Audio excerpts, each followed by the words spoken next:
MD cat की तैयारी के लिए क्या स्टूडेंट्स को सिर्फ अपने सूबों की किताबें पढ़नी चाहिए या तमाम किताबें पढ़नी चाहिए? तो डियर स्टूडेंट्स, मैं आपको सजेस्ट करना चाहूंगा, एडवाइस करना चाहूंगा कि आप लोगों को अपनी एमडी कैट की तैयारी को मजीद बेहतर बनाने के लिए अपने सूबों के साथ साथ फेडरल की भी बुक्स लाजमी तौर के ऊपर पढ़नी चाहिए। इसकी बुनियादी वजह यह है कि आपका ताल्लुक चाहे किसी भी प्रोविंस से है, आपका ताल्लुक पंजाब से है तो आप लोग पीटीबी के साथ फेडरल की बुक लाजमी देखें। अगर आपका ताल्लुक सिंध से है तो आप लोग सिंध की टेक्स्ट बुक के साथ फेडरल की बुक्स देखें। केपीके से ताल्लुक है या फेडरल से ताल्लुक है तो मैं उनको भी ये कहना चाहूंगा कि वो पीटीबी की बुक्स को लाजमी तौर के ऊपर देखें। आप लोग एटलीस्ट 2 प्रोविंस की बुक्स जो है वो लाजमी तौर के ऊपर तैयार करें। उसकी बुनियादी वजह यह है कि इस साल के पेपर को समझें कि पेपर कैसे बनाएगी एडमिटिंग यूनिवर्सिटी। तो डियर स्टूडेंट्स, आपको मालूम होगा कि आप लोगों के जो पेपर्स कंडक्ट किया जाएगा एमडी कैट का, जो उसका पेपर बनाने का मैकेनिज्म है, उसको अच्छी तरह जाने कि वो किस तरह से बन रहा है। हर एडमिटिंग यूनिवर्सिटी खुद से अपना पेपर नहीं बना रही, बल्कि आप लोगों के टेस्ट के लिए पीएमडीसी ने एक मरकजी सेंट्रलाइज्ड क्वेश्चन बैंक तश्कील दिया है। हाल ही में इस क्वेश्चन बैंक का बाकायदा तौर के ऊपर इनॉग्रेशन भी हुआ है और पीएमडीसी ने इस बात का इजहार किया है कि उन्होंने क्वेश्चन बैंक तश्कील दे दिया है और यही क्वेश्चन बैंक तमाम प्रोविंस को भेज दिया जाएगा। और इस तरह एडमिटिंग यूनिवर्सिटीज के ऊपर ये लाजमी तौर के ऊपर होगा कि उन्होंने इसी ही क्वेश्चन बैंक में से ही जो है आप लोगों के लिए अपने प्रोविंस के लिए जो है वो एक पेपर तश्कील देना है 180 एमसीक्यूज का। लेट्स सपोज के एमडी कैट का जो क्वेश्चन बैंक पीएमडीसी ने तश्कील दिया है वो तकरीबन 3000 से 4000 एमसीक्यूज के ऊपर मुश्तमिल होगा।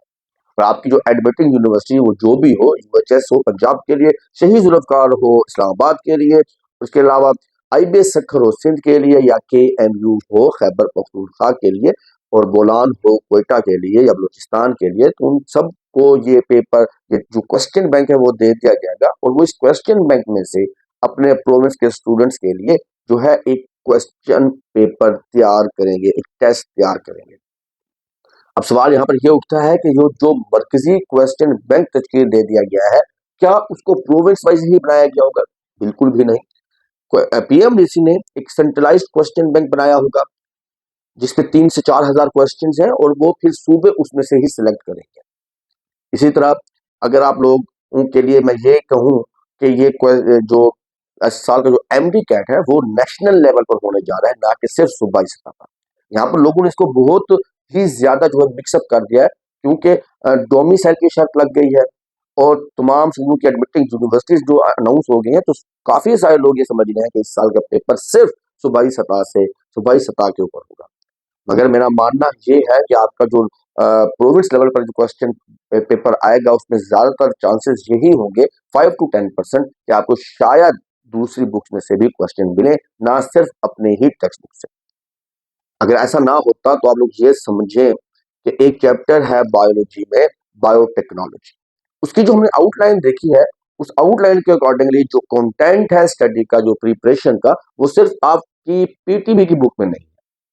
वो ज्यादातर अगर हम उसको डीपली एनालाइज करें तो जो बायोटेक्नोलॉजी का जो स्टडी कंटेंट है आपके एमडी कैट की प्रिपरेशन के लिए, वो सिंध की टेक्स्ट बुक से लिया गया है। उसी तरह इंडस्ट्रियल केमिस्ट्री भी आपकी पंजाब टेक्स्ट बुक में नहीं है मौजूद, वो भी फेडरल की बुक या केपीके की बुक से लिया गया है। तो बुनियादी तौर पर यही फर्क अगर हम देख लें कि कुछ टॉपिक्स ऐसे हैं जो किसी ना किसी प्रोविंस में शामिल नहीं है बट किसी और दूसरी प्रोविंस की बुक में शामिल है, और अगर आपने सिर्फ अपने ही प्रोविंस की बुक्स पढ़ना होती तो फिर इन टॉपिक्स का आप लोग क्या करते हैं? तो इसलिए अगर आप लोगों के पास एम्पल टाइम है, अगर आप लोगों के पास अपनी प्रिपरेशन के बाद कोई एक्स्ट्रा टाइम बचता है, तो आप लोग दूसरे प्रोविंस की बुक्स को भी लाजमी तौर के ऊपर स्टडी करें।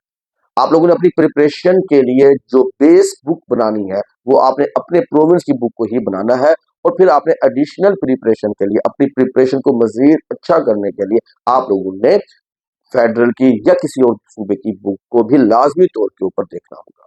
अब आपका एमडी कैट नेशनल लेवल पे होगा या प्रोविंस लेवल पे होगा, आल दो जो भी होगा, आपको दूसरे सूबों की बुक्स को इग्नोर नहीं करना। और यहाँ पर मैं ये भी नहीं कह रहा कि आपने पीटीबी की बुक्स के साथ साथ बाकी तमाम प्रोविंस की बुक्स पढ़नी है, नहीं, आपने सिर्फ फेडरल की बुक्स भी पढ़ लें पीटीबी के साथ, तो आपकी तैयारी बहुत अच्छी हो जाएगी। आप लोग 2 बुक्स तो लाज़मी तौर के ऊपर कंसल्ट करेंगे। आप बेशक 5 बुक्स नहीं पढ़ सकते, बट 2 बुक्स आपने लाज़मी तौर के ऊपर कंसल्ट करनी है in the case of specially biology. अगर आपके पास मज़ीद टाइम बचता है, तब आपने फिज़िक्स और केमिस्ट्री के भी की पॉइंट्स देख लेने हैं कि कौन से ऐसे पॉइंट्स हैं जो सिर्फ़ दूसरी सूबों की बुक्स में तो हैं, बट आपके सूबे की बुक में नहीं है। उनको हाइलाइट कीजिएगा सिंपली। बाकी बेसिक्स कंसेप्ट 90% कंटेंट हर बुक में सेम है। तो इस तरह आप लोगों को ज़्यादा परेशान होने की ज़रूरत नहीं है, इसको ओवरहाइप भी नहीं करना। बहुत ईज़ी टास्क है कि आप लोगों ने सिर्फ़ बुक्स को पढ़ना है, रीड आउट करना है, और अगर कोई ऐसी टर्म या ऐसा कोई कांसेप्ट आपको नज़र आता है कि वो आपकी बुक्स में नहीं है, तब आप लोगों ने उसको हाइलाइट कर लेना है। अब सवाल यहाँ पर ये रहता है कि अगर कोई कांसेप्ट कंट्राडिक्ट करता है आपकी प्रोमिस की बुक से, और दूसरे प्रोमिस की बुक में कोई कांसेप्ट और है, तो उस सिलसिले में आपने कौन-सी की मार्क करनी है? तो मैं आपको यहाँ पर ये कहना चाहूँगा कि आप लोगों ने जब की मार्क करनी है, तो आप लोगों ने प्रेफ़र करना है सिर्फ़ अपने सूबे की बुक को, ताकि उसको बाद में चैलेंज किया जा सकता है, और की तब्दील भी हो सकती होती है आफ्टर द रिज़ल्ट भी, और आफ्टर जो है कंडक्शन ऑफ द पेपर। तो आप लोगों ने जो की लगानी है, जो कांसेप्ट फ़ॉलो करना है, वो आप लोगों ने अपने प्रोमिस की बुक्स को ही फ़ॉलो करना है। अगर कोई 2 कांसेप्ट कंट्राडिक्ट कर रहे हैं एक बुक से दूसरी बुक को, तो आप लोगों ने लाज़मी तौर के ऊपर जो है दूसरे प्रोग्रेस की बुक्स को भी स्टडी करना है। तो रखिएगा अपना बहुत सारा ख्याल। मिलते हैं हम नेक्स्ट वीडियो में एक नई अपडेट के साथ। अल्लाह हाफ़िज़।